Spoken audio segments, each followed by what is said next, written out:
326ኛ ቀናችን ነው። መስከረም 1 ዘፍጥረት 1 ብለን የእግዚአብሔርን ቃል ማንበብና ማጥናት ከጀመርን ዛሬ በደረስንበት ክፍል የምናጠናው አንደኛ ቆሮንቶስ ከምዕራፍ 4 እስከ 6 ድረስ ያለው ነው። አብረን እናንብብ። በጌታ በኢየሱስ ስም አነባለሁ።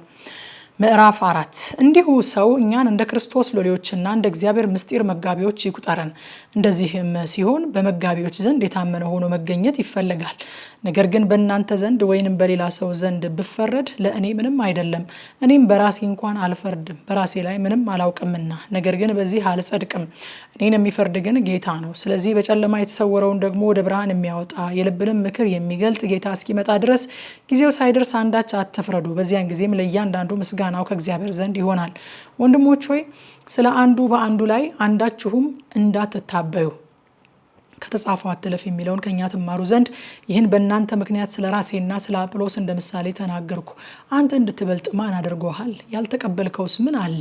የተቀበልክ ከሆን ግን እንዳልተቀበልክ የምትመካ ስለምንድን ነው? አሁን ጠግባችኋል፣ አሁንስ ባለጠጎች ሆናችኋል፣ ያለኛ ነግሳችኋል። እኛ ደግሞ ከእናንተ ጋር እንድንነግስ ብትነግሱ መልካም ይሆን ነበረ። ለዓለም ለመላእክትም ለሰዎችም መጫወቻ ሆነናልና። እግዚአብሔር እኛን ሐዋርያቱን ሞት እንደተፈረደባቸው ሰዎች ከሁሉ ይልቅ የኋለኞች እንዳደረገን ይመስለኛልና። እኛ ስለ ክርስቶስ ሞኞች ነን፣ እናንተ ግን በክርስቶስ ልባሞች ናችሁ። እኛ ደካሞች ነን፣ እናንተ ግን ኃይለኞች ናችሁ።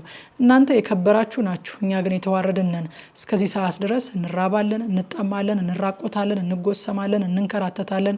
በገዛ እጃችን እየሰራን እንደክማለን። ሲሰድቡን እንመርቃለን፣ ሲያሳድዱን እንታገሳለን፣ ክፉ ሲናገሩን እንማልዳለን። እስካሁን ድረስ የዓለም ጥራጊ የሁሉም ጉድፍ ሆነናል። እንደምወዳችሁ ልጆች አድርጌ ልገስጻችሁ እንጂ ላሳፍራችሁ ይህንን አልጽፍም። በክርስቶስ አላፍ ሞግዚቶች ቢኖራችሁ ብዙ አባቶች የሏችሁም።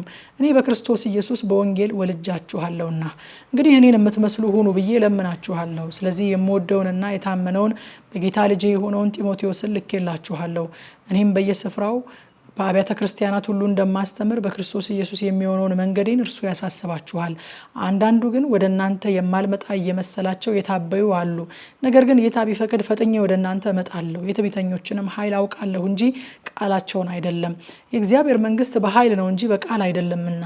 ምን ትወዳላችሁ? በበትር ወይስ በፍቅር በየዋሃት መንፈስ ልምጣባችሁን? ምዕራፍ 5 በአጭር ቃል በእናንተ መካከል ዝሙት እንዳለ ይወራል። የዚያም አይነት ዝሙት በአሕዛብስ እንኳ የማይገኝ ነው። የአባቱን ሚስት ያገባ ሰው ይኖራልና። እናንተም ታበያችኋል። ይልቅስ እንድታዝኑ አይገባችሁምን? ይህን ስራ የሰራውን ከመካከላችሁ ይወገድ። እኔ ምንም እንኳ በስጋ ከእናንተ ጋር ባልሆን በመንፈስ ከእናንተ ጋር ነኝ። ከእናንተም ጋር እንዳለው ሆኜ ይህንን እንደዚህ በሰራው ላይ በጌታችን በኢየሱስ ክርስቶስ ስም አሁን ፈርጄበታለሁ። እናንተና መንፈሴም ከጌታችን ከኢየሱስ ክርስቶስ ኃይል ጋር ተሰብስበን መንፈሱ በጌታ በኢየሱስ ቀን ትድን ዘንድ እንደዚህ ያለው ለስጋው ጥፋት ለሰይጣን እንዲሰጥ ፍርዴ ነው። መመካታችሁ መልካም አይደለም። ጥቂት እርሾ ሊጡን ሁሉ እንዲያቦካ አታውቁምን? እንግዲህ ያለ እርሾ እንዳላችሁ አዲሱን ሊጥ ትሆኑ ዘንድ አሮጌውን እርሾ አስወግዱ። ፋሲካችን ክርስቶስ ታርዷልና። ስለዚህ በቅንነትና በእውነት ቂጣ በዓልን እናድርግ እንጂ በአሮጌ እርሾ በክፋትና በግፍ እርሾም አይደለም። ከሴሰኞች ጋር እንዳትተባበሩ በመልእክቴ ጻፍኩላችሁ። በጠቅላላው የዚህን ዓለም ሴሰኞች ወይንም ገንዘብን የሚመኙትን፣ ነጣቂዎችን ወይንም ጣዖትን የሚያመልኩትን አላልኩም። ይህስ ቢሆን ከዓለም ልትወጡ ይገባችሁ ነበረ። አሁን ግን ወንድሞች ከሚባሉት አንዱ ሴሰኛ ወይንም ገንዘብን የሚመኝ ወይም ጣዖትን የሚያመልክ ወይም ተሳዳቢ ወይም ሰካር ወይም ነጣቂ ቢሆን ከእርሱ ጋር እንዳትተባበሩ ጽፍላችኋለሁ። እንደነዚህ ካለው ጋር መብል እንኳ አትብሉ። በውጭ ባሉ ሰዎች ላይ መፍረድ ምን አግዶኝ? በውስጥ ባሉ ሰዎች ላይ እናንተ አትፈርዱምን?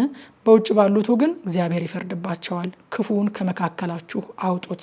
ምዕራፍ 6 ከእናንተ አንዱ ከባልንጀራው ጋር ሙግት ቢኖረው በቅዱሳን ፊት በመፋረድ ፈንታ በአመፀኞች ፊት ሊፋረድ ይደፍራልን? ቅዱሳን በዓለም ላይ እንዲፈርዱ አታውቁምን? በዓለምስ ላይ ብትፈርዱ ከሁሉ ይልቅ ትንሽ ስለሚሆን ነገር ልትፈርዱ አትበቁምን? የትዳር ጉዳይ ይቅርና በመላእክት እንኳን እንድንፈርድ አታውቁምን? እንግዲህ ስለ ትዳር ጉዳይ የፍርድ ቤት ቢያስፈልጋችሁ በቤተ ክርስቲያን የተናቁትን ሰዎች ፈራጆች አድርጋችሁ ታስቀምጣላችሁን? አሳፍራችሁ ዘንድ ይህንን እላለሁ። እንደዚህ ነውን? በወንድሞች መካከል ሽማግሌ ሊሆን የሚችል አንድ አስተዋይ ሰው በእናንተ ዘንድ አይገኝምን? ነገር ግን ወንድም ወንድሙን ይከሳል። ይህም በማያምኑ ፊት ይደረጋልን?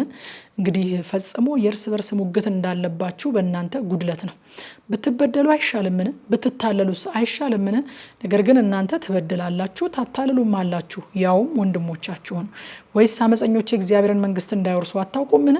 አትሳቱ። ሴሰኞች ቢሆኑ ወይም ጣዖትን የሚያመልኩ ወይም አመንዝሮች ወይም ቀላጮች ወይም ከወንድ ጋር ዝሙትን የሚሰሩ ወይም ሌቦች ወይም ገንዘብን የሚመኙ ወይም ሰካሮች ወይም ተሳዳቢዎች ወይም ነጣቂዎች የእግዚአብሔርን መንግስት አይወርሱም። ከእናንተም አንዳንዶቹ እንደዚህ እንደነበራችሁ፣ ነገር ግን በጌታ በኢየሱስ ክርስቶስ ስም በአምላካችን መንፈስ ታጥባችኋል፣ ተቀድሳችኋል፣ ጸድቃችኋል።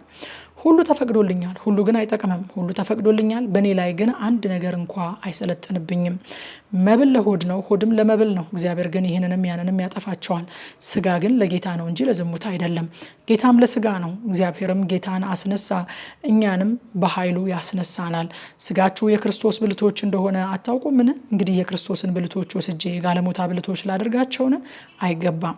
ወይስ ከጋለሞታ ጋር የሚተባበር አንድ ስጋ እንዲሆን አታውቁምን? ሁለቱ አንድ ስጋ ይሆናሉ ተብሎ ተጽፏልና። ከጌታ ጋር የሚተባበር ግን አንድ መንፈስ ነው። ከዝሙት ሽሹ። ሰው የሚያደርገውን ኃጢአት ሁሉ ከስጋ ውጭ ነው። ዝሙትን የሚሰራ ግን በገዛ ስጋው ላይ ኃጢአትን ይሰራል።